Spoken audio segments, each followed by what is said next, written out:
ನೋಡ್ರಿ, ಪ್ರಯಾಗರಾಜದ ಉದಾಹರಣೆ ಕೊಡಕ್ಕೆ ಹೋಗ್ಬರ್ತಾರೆ ಸಿದ್ದರಾಮಯ್ಯ ಅವರು.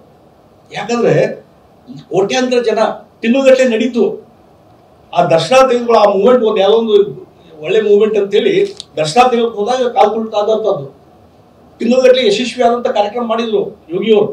ಇಲ್ಲಿ ಸಿದ್ದರಾಮಯ್ಯ ಅವರು ಎಲ್ಲಿವರೆಗೆ ಅಂದ್ರೆ ಅಲ್ಲಿ ಹೋಟೆಲ್ ಜನಾರ್ದನ್ ಹೋಟೆಲ್ನಲ್ಲಿ ಇವರು ತಮ್ಮ ಮೊಮ್ಮಗಳ ಜೊತೆ ದೋಸೆ ತಿನ್ಕೊಂಡು ಕೂತಾರೆ, ಸ್ವೀಟ್ ತಿನ್ಕೊಂಡು ಕೂತಾರೆ ಸುಮಾರು 5 ಗಂಟೆ.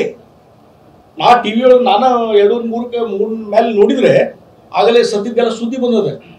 ಇವರು ಪೊಲೀಸ್ ಕಮಿಷನ್ ಕೇಳ್ತಾರೆ ಇವ್ರಿಗೆ ಆಫೀಸರ್ಗೆ, ಏನಾಗಿದೆ ಅಂದ್ರೆ ಏನಾಗಿಲ್ರಿ, ಏನಾಗಿಲ್ಲ, ಅನಾಹುತ ಏನಾಗಿಲ್ರಿ. ಅಲ್ಲ ಗುರ್ತೇ ಇಲ್ಲ ನನಗೆ, ನನ್ ಗುರ್ತೇ ಇಲ್ಲ ಅಂದ್ರೆ ನೀವು ಬೇಜವಾಬ್ದಾರಿ ಮುಖ್ಯಮಂತ್ರಿ ಅಂತ ಹೇಳ್ತೀನಿ ನಾನು. ನೀವು ಜವಾಬ್ದಾರಿ ಇಲ್ಲ. ಇಡೀ ಊರು ತುಂಬಾ ಇಡೀ ಜಗತ್ತಿಗೆ ಗುರ್ತಾಗಿದೆ 11 ಮಂದಿ ಸತ್ತಿದ್ದು. ನಿಮ್ಗೆ ಗುರ್ತಾ ಇಲ್ಲ. 5 ಗಂಟೆವರೆಗೂ ನನ್ಗೆ ಗುರ್ತಾಗಿಲ್ಲ. ಯಾವ ಪೊಲೀಸ್ ಅಧಿಕಾರಿ ಹೇಳಿಲ್ಲ. ಯಾರೋ ಒಬ್ಬ ಜನಸಾಮಾನ್ಯ ಹೇಳಿದ್ರು, ಒಬ್ಬ ಸಣ್ಣ ಹುಡುಗ ಹೇಳಿದ್ರು ಕೇಳ್ತಾ ಗುರ್ತಾ ಇದ್ರಿ, ಎಲ್ಲರೂ ಗುರ್ತಾಗಿದ್ರಿ ಅಂದ್ರೆ ತಮ್ಮ ಜವಾಬ್ದಾರಿಯನ್ನ ಶಿಫ್ಟ್ ಮಾಡುವಂಥದ್ದು.